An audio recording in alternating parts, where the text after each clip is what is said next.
Hello, my name is Jimmy. Welcome to my channel. Thank you for clicking. I'm so happy to have you here. I don't know what I'm saying.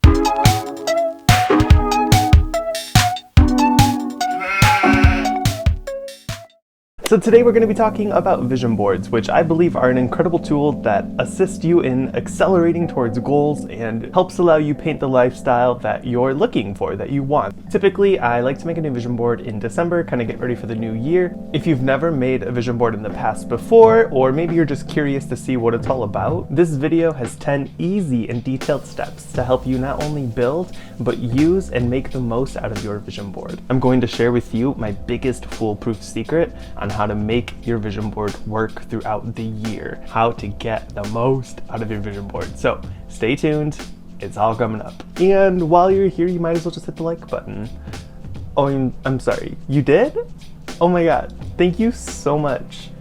If you didn't, this is awkward because of you and your actions. But it's okay, you do you. I'll do me. And together we'll make a vision board. Step one is to brainstorm. And in brainstorming for a vision board, you want to really think about what that feeling is that you're looking to achieve. Something that's important to remember is happiness is not an end game. It's not a goal state that you get to. It's not at the top of the mountain that you're currently climbing. It is a present feeling that you can live in the now with. So if you're seeking a feeling of happiness, what's going to provide you that happiness? Maybe it is a healthy body and a healthy lifestyle. If that's the case, then you want your vision board to kind of embody what you envision the feeling of healthiness to look like. If your happiness goal is in your mind going to come from you becoming a firefighter, then you want to think about what the feeling is of becoming a firefighter that makes you so excited and determined. And then you want to start putting pictures of things that resemble firefighter to you on your vision board, right? So you're not necessarily going to Google Images, picture of a firefighter. Print that out, put that in the middle, boom, we got a vision board. That might work for a handful of people as a visual reminder, but it's not going to have that emotional depth that you want it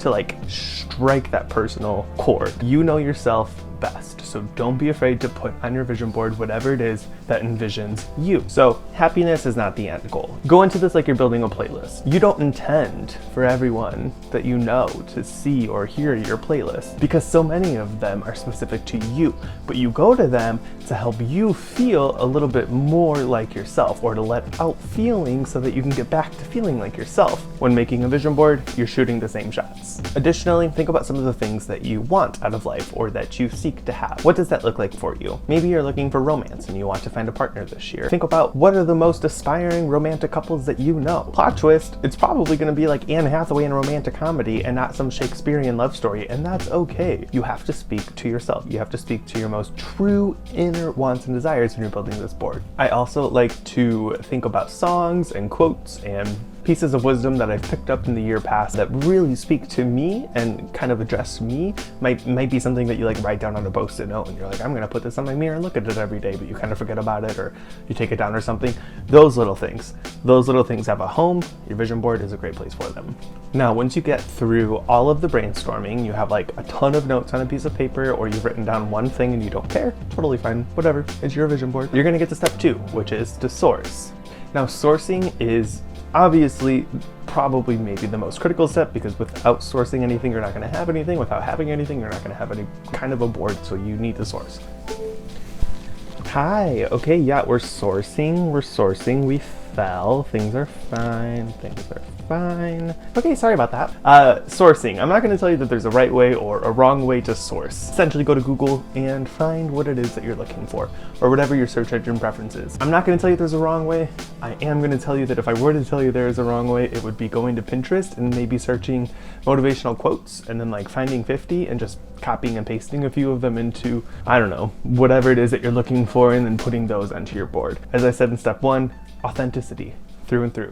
So don't seek out somebody else's vision board. Don't seek out somebody else's idea for what their life could be or what they want their life to look like. Seek out your truth. You can throw in fun adjectives. Popular ones are like aesthetic, Tumblr, vibe. Throw those on to whatever it is that you're looking for, and you'll start to find an artistic collection that speaks to you and to the energies that you want. You might not know yet what the color vibe that you want it to be. Don't get hung up on things being the same color or the same mood. If you see something and you like something, save it. Once you've done all of your sourcing, then you can go through and say, all right, let's make some edit downs and see what it is I do want, what it is I don't want.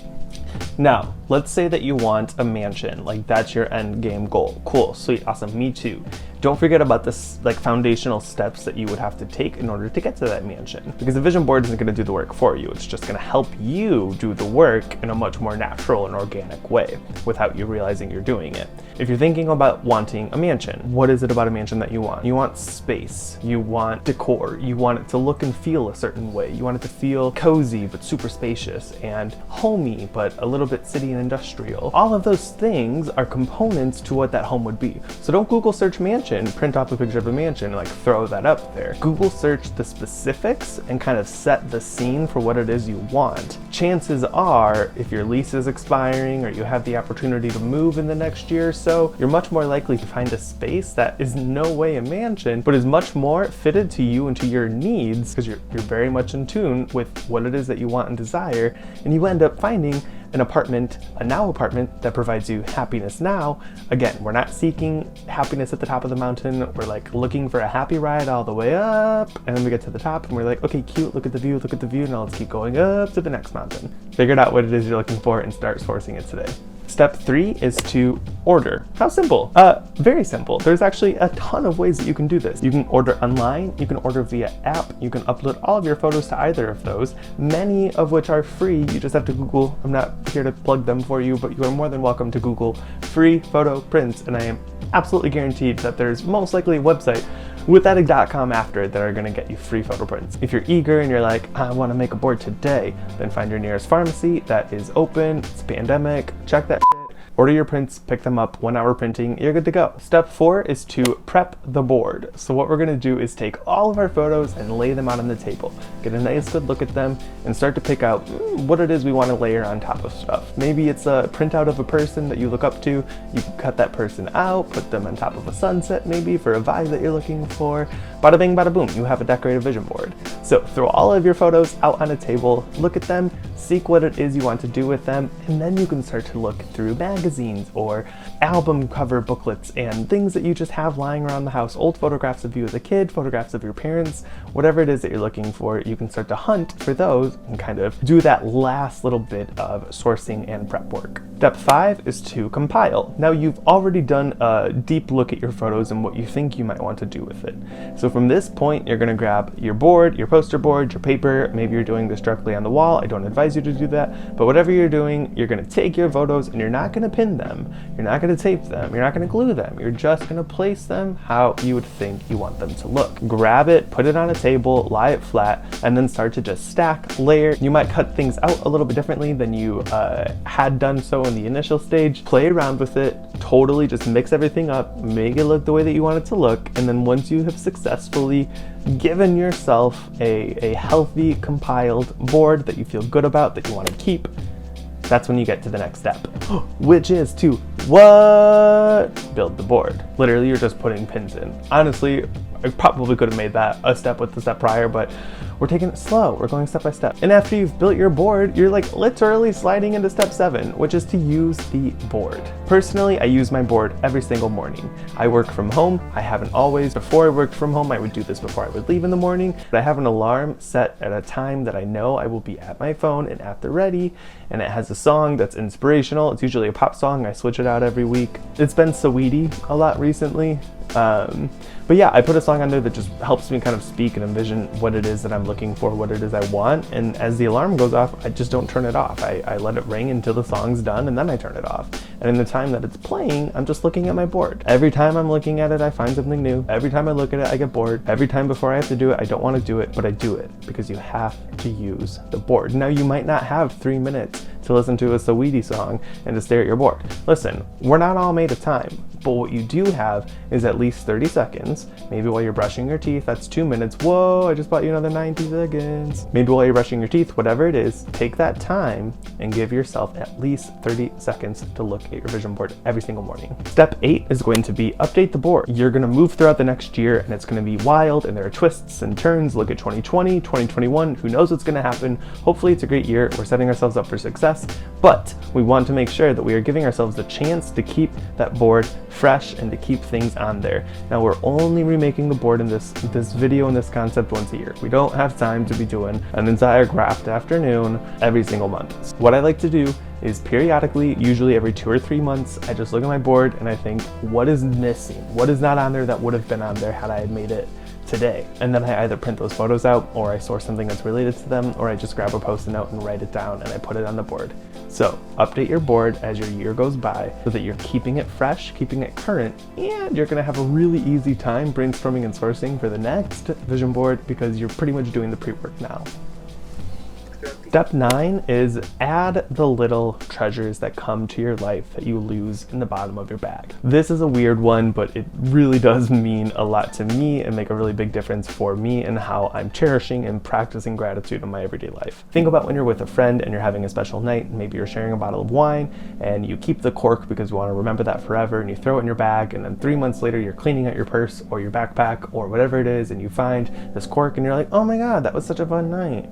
And then you either throw it out because why would you keep a cork, or you put it into a memory box and totally forget what it was about 20 years later. Cherish things today. Remember, happiness is not the destination, it's the now. So remind yourself every single day of what it is that you're grateful for today. So if you have receipts from a nice dinner, maybe a little note that somebody wrote you, maybe a tiny gift that somebody gave you, a fortune cookie that spoke to you, whatever it is, those little treasures, place them near your board. Put them on your board, take them off after a week, put them near the board. Just give yourself even a day to appreciate whatever it was that you felt so special enough to want to keep in the first place. Then, my biggest tip, the big reveal. What's he gonna say? Oh my god. What was that? Tip 10, step 10. This is like, honestly, I've made vision boards since I was a little kid. They typically didn't work because I hadn't learned all of these things that I needed to learn to be able to make an effective board and like really get something out of it. But this last tip is what I think actually made the vision board impactful. There is a trick that just will change the game for you. So, gotta sit up, gotta get ready. Step number 10, move the board. Girl, listen. When you have something, art, or a mirror, or a couch, or whatever it is, you have something in your home, and you put it in one place, and it lives there, and that's where it is.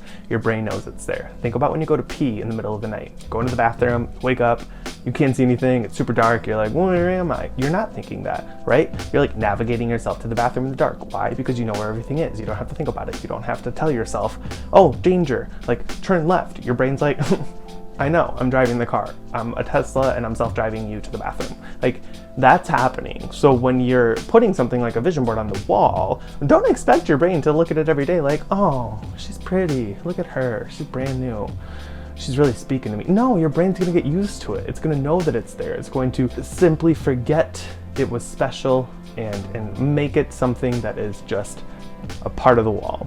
And it might not happen in the first week or the first month or the first 2 months. There's gonna come a time when you're not looking at your board anymore every day, or when you're not using your board as much as you had intended to, or you've just simply stopped looking at it, or completely forgotten that you even had it in the first place. Why? You didn't move the board. I do this every Sunday night. It's a part of I do this every Sunday night. You can do it whenever you want to, weekly, monthly, however it needs to happen for you, but I just pick up my board and I move it to a different place. Maybe it is the front of my home, maybe it is the bathroom, maybe it's the kitchen, maybe it's the window, so it's like obstructing my view.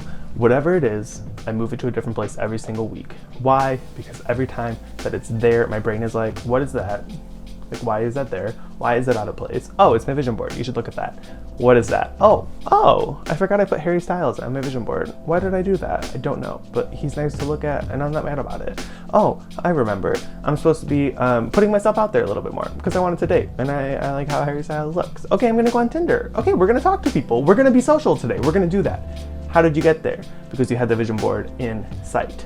By simply moving it and obstructing your norm, you're going to give yourself a visual reminder. It's going to do the work for you. Even if you're not looking at it every day, by simply moving it, you're going to see an impact. And that's that. Those are my 10 tips on how to make a vision board. If you do have any additional tips, I would love to know them, so please comment them in the comments below so that we can talk about it.